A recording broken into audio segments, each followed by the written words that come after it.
Welcome to this explainer. Okay, if you're a parent tuning in, you probably already know the sheer overwhelming exhaustion of sibling dynamics. I mean, honestly, some days doesn't it feel like you should just throw on a black and white striped shirt, grab a whistle, and literally make it your daily uniform? You know the drill, the constant bickering, the voices getting louder and louder, the endless feeling that you have to jump in and solve yet another crisis. It's just deeply draining. So today, we're diving into some really fascinating insights on how you can completely transform this whole dynamic by stepping out of what we're going to call the referee trap.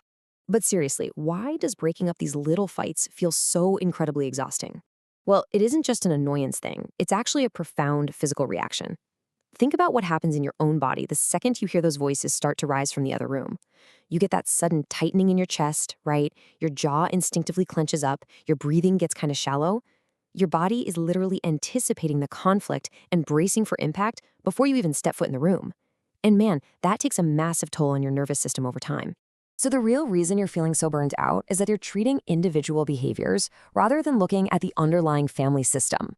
When sibling conflict turns into this repetitive, daily loop, like Groundhog Day, it's almost never about the actual toy they're fighting over or, whose turn it is to pick the TV show. It's actually about the structural roles the kids have subconsciously assumed. If you only focus on who had the toy first, you're essentially just treating the symptom and completely ignoring the root cause of the whole shebang. And that brings us right to the core concept of today's explainer, the referee trap.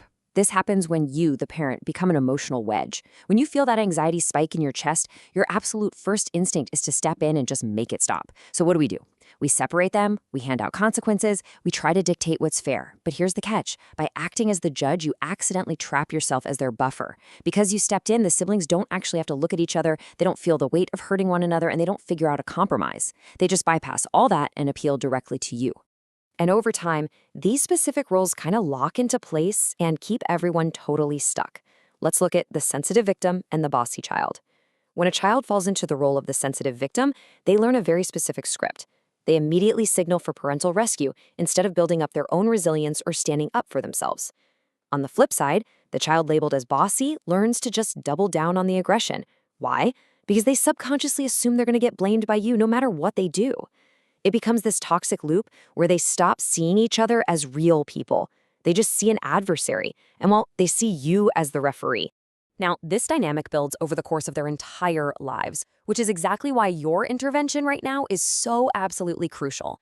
Let's look at the timeline. Phase 1 is childhood. Right now, your home is basically a laboratory, and your kids' brains are highly plastic. Phase 2 is leaving the nest. If they leave your home wrapped tightly in those roles of aggressor and victim, their dynamic solidifies into concrete history, and you lose that daily leverage to help them change. Which leads us to Phase 3, adulthood. Listen to this. The conflict habits they form with their sibling right now under your roof are the exact habits they'll use to navigate conflict with future partners, future bosses, and friends. So, yeah, the stakes are massive here. So, what do we do? How do we actually disrupt this system and escape the trap? Well, we have to shift away from trying to control their specific behaviors and focus on restructuring the environment entirely. We've mapped out 4 critical steps to do exactly that.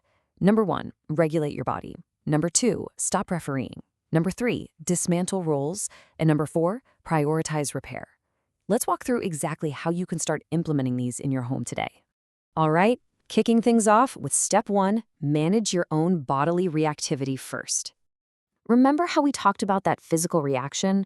Your body is having a genuine stress response to their fighting. But the harsh reality is you cannot successfully co-regulate your kids if you bring chaos into a chaotic room. It's like throwing gas on a fire. It's only going to escalate. So the move here is to take a deep breath and consciously drop your shoulders before you even speak. It's such a vital physical action. When you hear the screaming start, just notice your own posture. If you enter that room with a braced, anxious, or angry body, you are feeding the fire. Your calm is their anchor.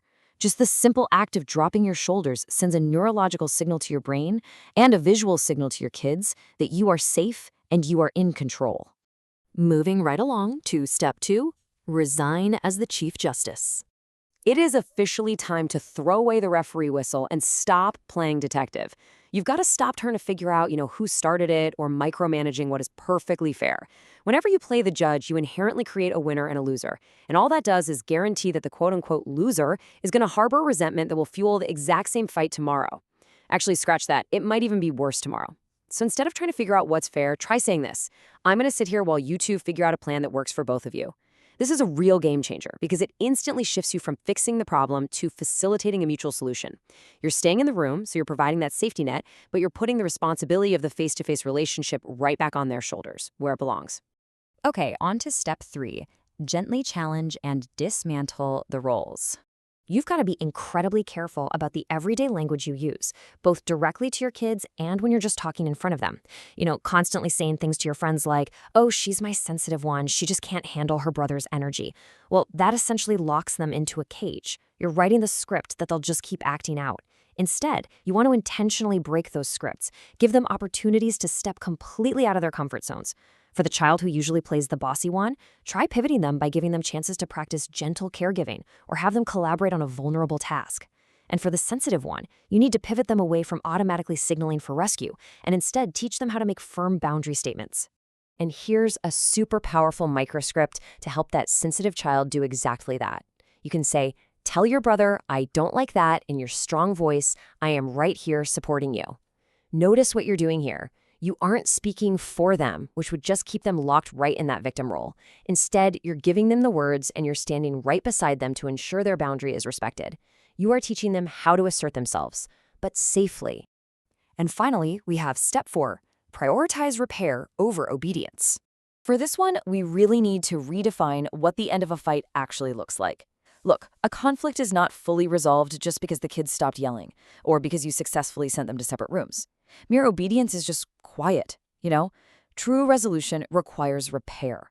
Once the heat of the moment has passed and everyone's cooled down a bit, you must guide them back together to repair the rupture.